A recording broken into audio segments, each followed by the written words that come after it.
Capaccio Pestum, quindicenne trovato in strada in una pozza di sangue e ricoverato a Salerno in gravissime condizioni. Carabinieri al lavoro per ricostruire quanto accaduto. Esclusa l'ipotesi pestaggio.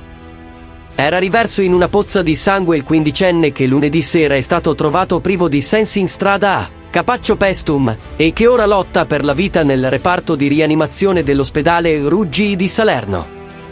Gli inquirenti sono al lavoro, valutano tutte le ipotesi senza escludere che possa essersi trattato di un tentativo di suicidio. E tra le altre verifiche passano al setaccio le chat trovate sul telefonino del ragazzo.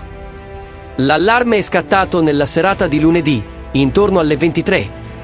Ad accorgersi del corpo riverso sull'asfalto è stato un residente della zona che ha subito allertato i soccorritori. In via Cupone è intervenuta un'ambulanza del 118 che, intuita la gravità della situazione, ha trasportato d'urgenza il quindicenne all'ospedale di Salerno. I medici del Ruggi hanno disposto il ricovero nel reparto di rianimazione dove le condizioni del minore, considerato in pericolo di vita, vengono monitorate costantemente. Gli esami hanno evidenziato lesioni cerebrali gravissime. Le indagini, coordinate dalla Procura della Repubblica di Salerno, sono state affidate ai carabinieri della compagnia di Agropoli. I militari, guidati dal capitano Giuseppe Colella, stanno provando a ricostruire dinamica e movente di quanto accaduto, soffermandosi soprattutto sulle ore che hanno preceduto il ritrovamento in strada del giovane ferito. Da quanto si apprende, infatti, il quindicenne si era allontanato da casa poco prima, probabilmente per incontrare qualcuno. Intorno alle 23 è stato trovato in una pozza di sangue, a pochi metri di distanza dal luogo in cui vive. Un aspetto che, inizialmente, aveva lasciato ipotizzare che il giovane potesse essere stato aggredito in strada. Ma i carabinieri, attraverso gli elementi raccolti, sono riusciti ad escludere in maniera categorica la pista del pestaggio.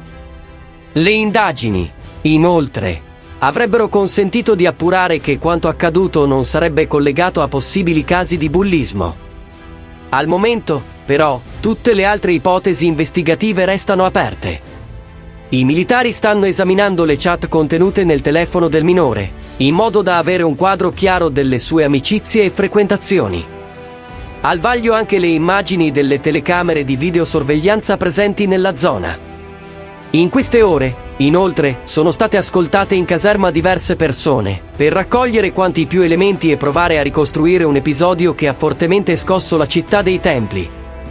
In serata nella parrocchia di San Pietro Apostolo è stato organizzato un momento di preghiera per essere vicini al quindicenne e alla sua famiglia. Per essere aggiornati, iscriviti al nostro canale Napoli Musica Official.